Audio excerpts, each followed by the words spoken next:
And now, from the Florida Today Information Center, this is the Florida Today Show. Investigators believe a fire at a popular flea market could be arson. A couple takes a nearly 15-year trip around the world in a boat, and a local jewelry store is celebrating Father's Day in an unusual way. Hello, Space Coast, and welcome to the Florida Today Show. I'm Alice Garwood. Today is Sunday, June 16th. The news never stops, so let's get started. Last week, a blaze destroyed the main building at the Space Coast Flea Market in Port St. John, as well as other collectibles and items inside. Several tenants said the flames wiped out their inventory. Investigators believe the fire could be connected to a burglary that occurred next door at the Skeeter Lagoon Family Grill. In this surveillance video, you can see what officials are calling a possible suspect in the burglary. More than 60 firefighters responded to the call at 2:30 a.m. last Tuesday. At times, flames were 20 to 30 feet high. The blaze was so intense it took nearly 2 hours to knock down the main body of fire. No injuries were reported. Well, many of us dream of traveling around the world. In 1999, Space Shuttle engineers Rick and Susan Goltz set sail with two cats on an around-the-world adventure. But at the time, they didn't dream their journey would last nearly 15 years. Here's their story. To paraphrase a popular 1960s TV theme song, just sit right back and you'll hear a tale of a fateful trip. But instead of a 3-hour boat tour, it took Rick and Susan Goltz of Cape Canaveral 14 and a half years to sail around the world. And I was just very fortunate to run across Rick and find somebody that had the same dream to do it. The year is 1999. Rick and Susan Goltz, newly married and just weeks into their early retirement from jobs as space shuttle engineers, set sail from Cape Canaveral on their 44-foot yacht Voyager. The Goltz's longest passage through the open sea took 23 days and 2,900 miles from the Galapagos Islands off the western coast of South America to the Marquesas Islands in the South Pacific. Susan recalls one of their favorite stops. That was one of our favorite places, was Micronesia, because it was still showing the primitive societies. There were still people, there was ladies going around topless, and they were subsistent living off of the land and the fish and the taro patches, and it was just, that was one of our reasons why we left. As you can see, we're pretty young. We left when we were 40. We used to be. Yeah, we used to be young. But we left at 40 because we wanted to see the world before globalization had gotten to every place, McDonald's and the internet. That was just all coming into fruition at that time. The Goltzes suggest taking 3.5 years minimum if sailing around the world is on your bucket list. Just be sure you are ready for the commitment. In hindsight, it was hard. I can't even tell you, hundreds of sleepless nights at sea. There's always has to be somebody in the cockpit, and with only 2 people on the boat, and you're making multi-day, multi-night passages. That's hard. The couple now is adjusting to life back on the Space Coast, back in the U.S., back on land. We are glad to be back, and it's just amazing to see the changes around here. I mean, we've been here a week now, and I joke with a lot of people. I'm saying that the trees are taller, and I think people would say, well, of course they are, but But we noticed it. We're seeing it because we're seeing the difference. Where you're seeing it grow each day, and it's just filled in more, and we're just seeing the whole area is just I don't know. It seems like it's really developed more for tourism, and it was the bee line when we left, and now it's the beach line. I mean, that's just some of the things. And of course, with us working as engineers out at the Space Shuttle program, that is all over with now. And so we can't even get our jobs back, even if we want to. I mean, we're looking to go back to the Space Center, but probably with some new programs. A lot of people wanted us to stop and work and manage their marina or watch their, estate house or whatever. And we gave it some consideration, but we weren't ready to stop. But I think we are ready to stop now. I know. Yeah. We're ready to move on to the land adventure. That's what we're going to do next. If sailing around the world isn't your thing, how about a trip out of this world? Several hundred people have already paid to take trips into space, courtesy of entrepreneur Richard Branson. Here's more. Sharon and Mark Hagel are future astronauts. At least, that's how Sir Richard Branson refers to the couple and about 600 other people who have paid for suborbital trips to space with Virgin Galactic. The Winter Park residents in 2007 bought 2 tickets for a total of $400,000 to take a ride to the edge of space on board a future flight. Richard Branson has been such a legend when it comes to aviation for safety and service-oriented that once we found out about space vacations, that was the one and only one. Commercial flights haven't yet begun, but test flights could reach space later this year. In April, the first rocket-powered flight of Spaceship Two was a success, as the craft that will carry 6 would-be tourists to space broke the speed of sound. But I was just anticipating what it must have felt like if you were sitting in that ship when the engine ignited, and the acceleration that you're going to feel. That's as far as I got with it. But yeah, it raised the level of excitement. There was just a surge of energy and excitement, and it was like, my first thought was, wow, this is really going to happen. Providing just a few minutes in space, some dismiss these flights as joyrides for wealthy thrill seekers. Mark Hagel disagrees, saying the flights have a greater purpose. Absolutely, it's a joyride. We're going to enjoy the heck out of it. But it is the first step to something that's going to be very important for the future. And as the technology develops and as the systems develop, then the price structure adjusts based on supply and demand, and it becomes available to everybody.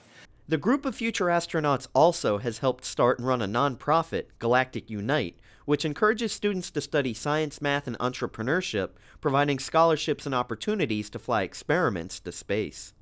And it's all based on educating children in math and science. And that statistics show that if you don't capture a child by the age of 6 and 7 with math and science, you've lost them. So our goal is to reach out to these children and give them opportunities for the future jobs, because there's going to be a lot of space travel, a lot of jobs created in those areas that right now there's no one to fill those positions. When the flights eventually begin, the Hagels will be Virgin Galactic astronauts, alongside the likes of Ashton Kutcher, Leonardo DiCaprio, and most recently signed up, Justin Bieber. Regardless of who signs up, the Hagels can't wait to get an out-of-this-world view of their home planet. Well, just anticipating being able to look out that window and see the Earth from that perspective, and I'm sensing that it'll be a very spiritual experience. And I'm eager to find out if that's the case. While we're on the subject of space, there's going to be plenty more of it at Patrick Air Force Base. Technicians are tossing out maintenance manuals and replacing them with iPads. The move is expected to save fuel, time, and of course, space. All right, now, all of these TOs here that we have are the books that we carry in here that maintains the C-130s and the H-60 helicopters. Now, we have over 900 books. Now, eventually, all these books are going to be replaced very shortly by this device, the new iPad, which carries over 900 TOs, which is great, because now the crew chiefs, the maintainers, would not have to come in here and sign out 3 and 4 books. They would have all the books at their disposal in this little device right here. For one of our systems, you have to bring almost all of the TOs with us, paper copies. So with the iPad, we can just have them all bookmarked, and you can just flip to what you need to a lot easier. So it makes it a little more convenient. It's just easier on the iPad, I guess.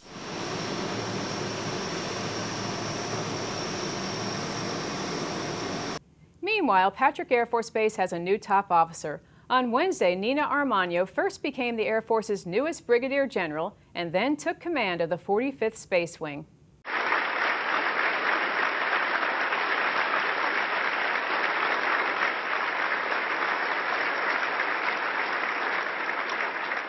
Feel to finally pin the star on. It feels incredible, unbelievable. I mean, you know, definitely hard work goes into it. Dedication. I've committed myself to the Air Force 100%, and it's amazing to get this kind of a reward. You know, the promotion to Brigadier General. I was mostly happy and blessed that my family could be here. That's what makes it special. Family and friends, and getting to share something like this with them.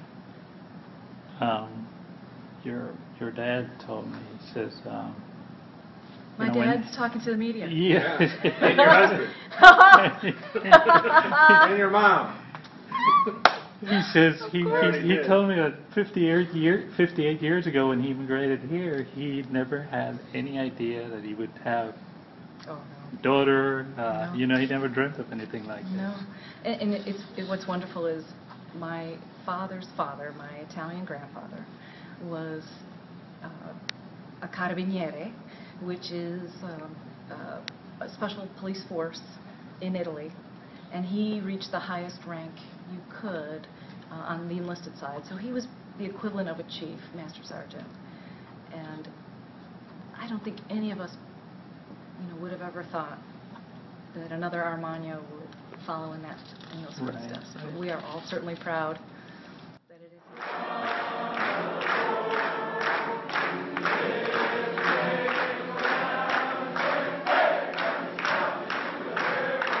The beginning of summer marks the peak of kitten season, the time of year when cats give birth, flooding animal shelters across the country with homeless litters. We now join Luann Manderville with guest Teresa Clifton from the Central Brevard Humane Society to learn the importance of spaying and neutering pets. Joining me is Teresa Clifton with the Central Brevard Humane Society, and we have some very special guests. Yes, we do. Tell me about them. This is Priscilla and this is Olivia, and they are 3 months old. Okay. They are looking for their forever homes. Unfortunately, they're one of about 50 kittens we have at the shelter right now.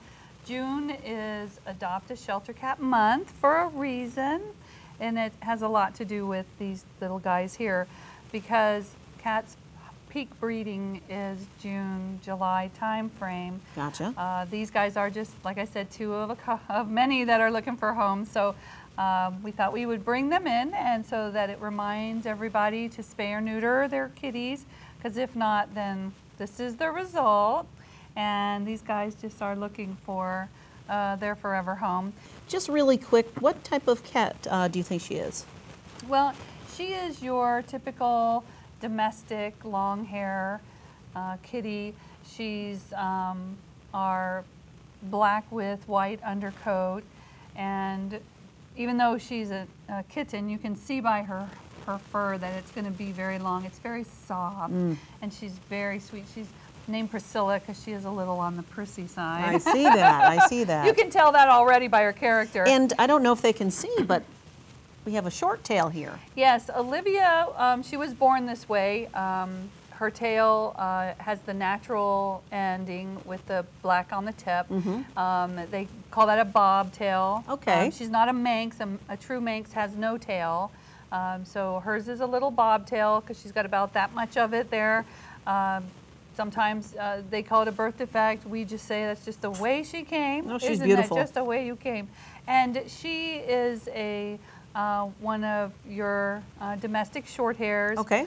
She's almost torty in some of her coloring, but she's really like just your typical black striped tabby.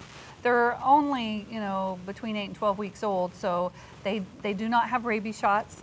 They should not have them before 4 months of age. Okay. That's something that they'll grow into. Sure. And the same as they'll need to be dewormed again. Kittens, typically the same like puppies. Okay. You need to deworm them a few times to get them really cleaned out. But they're very happy, very healthy, and looking for their forever home. Teresa, these two, I think, are going to go really quickly, and we're looking forward to them having a forever home very soon. I'm Luann Manderville for Florida Today. Thanks, Luann.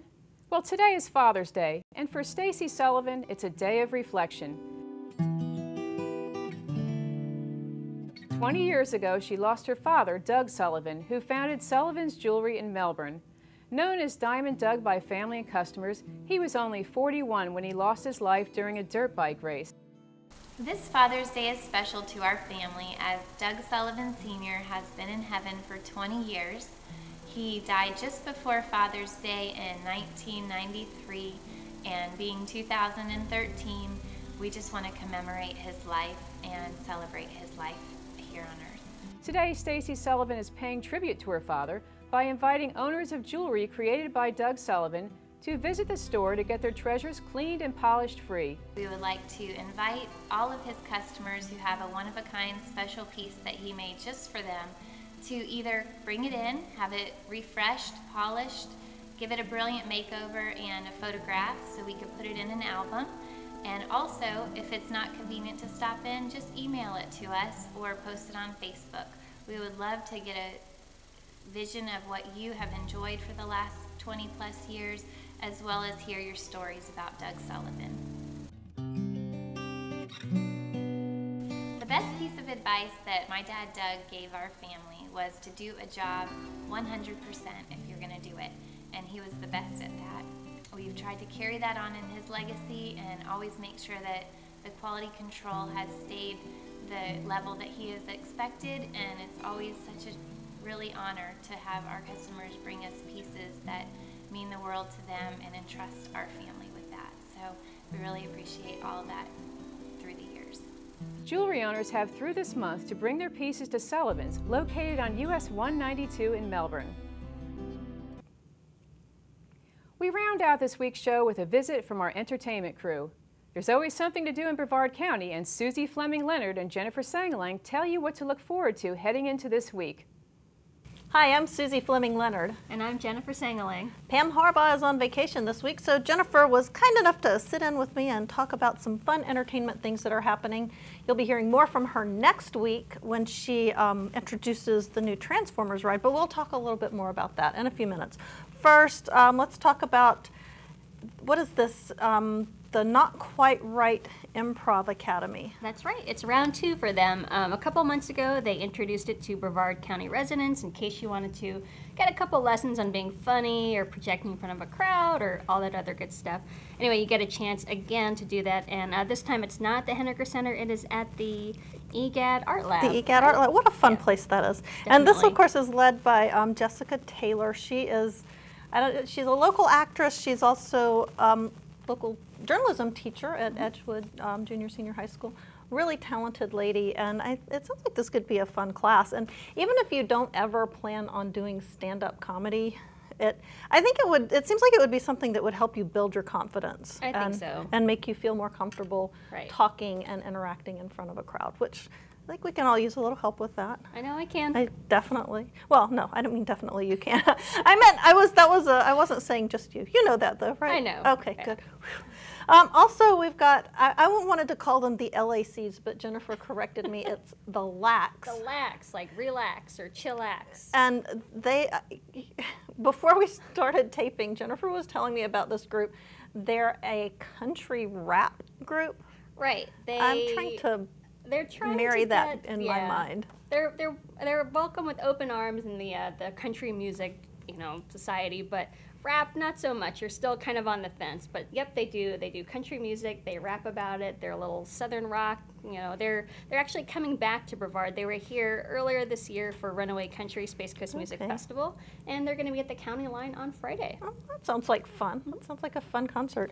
Of course, now though, the big news for the coming weekend is going to be the opening of the Transformers ride at Universal.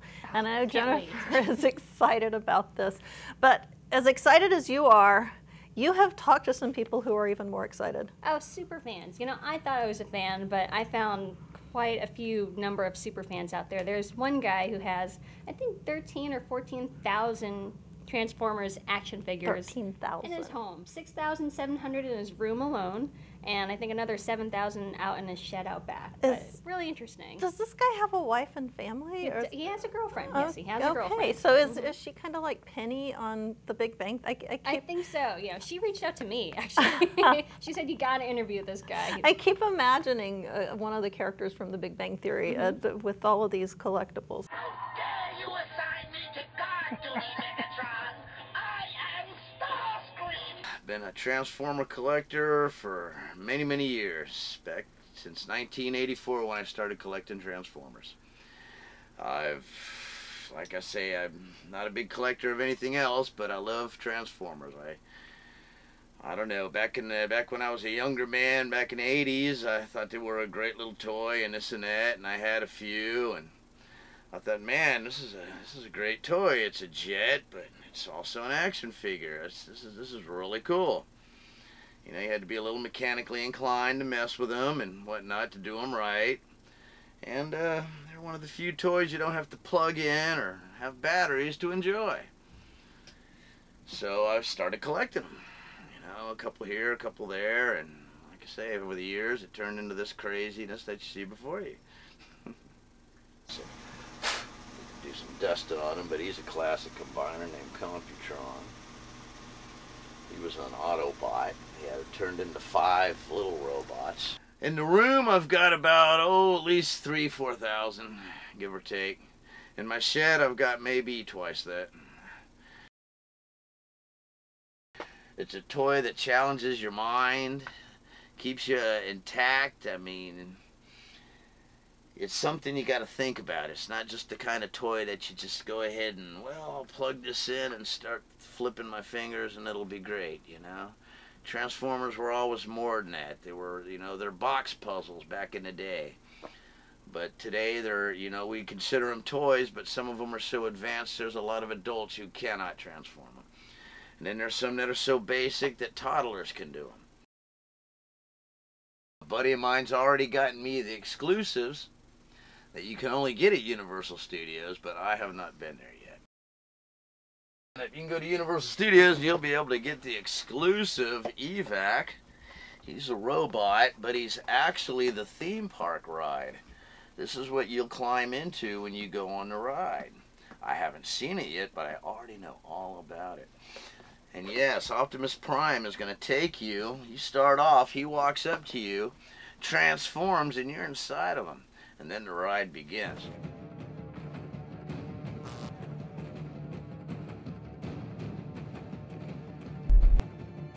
Like I say, you know, back when I started collecting, I had figured I had gotten them all. But then I found out that there's a whole world that I didn't even know about, that, you know, there were overseas Transformers. There were, you know, they're truly a worldwide toy, no doubt about it. I mean, they started in Japan, and I don't know if I'll ever stop. They keep making them, so I keep buying them. I don't know why. I've always loved them, had a fascination for them. I'm starting to get, you know, I'm almost 50 years old now, so I'm getting to the point where, well, one day I'm probably going to end up having to sell all this, you know. So, but for now, like I say, I enjoy them as much as I did back in 1984, and I still enjoy them today.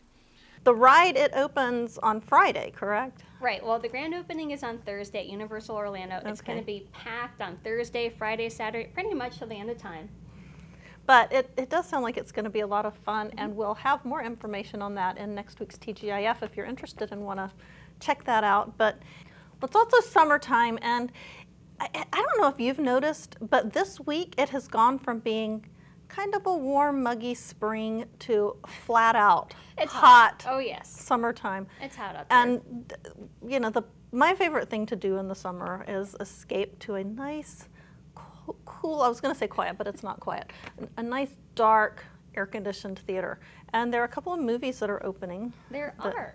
We have Monsters University, which is kind of the prequel / sequel to Monsters, Inc. back in the 90s. It's, of course, Mike Wazowski, our favorite little one-eyed alien dude, you know, yes. Played by Billy Crystal, and Sully, who's played by John Goodman. You know, I went twice to the Epcot Flower and Garden Show this spring, and they had all these really cool Monsters, Inc. characters done out of, I guess, Utopia is what you would call it, but it's pretty amazing what they do. But they were really anticipating the Monster University. It should be fun. And then World War Z, is this the one with Brad Pitt? It is. Brad Pitt and a whole bunch of zombies, which you want to try to stay away from. Yeah. Well, you know, I hope Brad Pitt survives the zombies because he's got a lot of children to take care of. In the movie or in real life? Oh wait, I'm getting confused. In real life, but you know, we still wouldn't want him to get eaten by the zombies. We hope he survives. In the meantime, we hope you enjoy your week. We hope you're having a great Sunday, and we'll see you next week. Thanks, Susie and Jennifer. Well, that's going to do it for this week's edition of the Florida Today Show. Be sure to tune in next week for all the latest headlines in news, space, sports, and so much more. Until then, I'm Alice Garwood. Bye.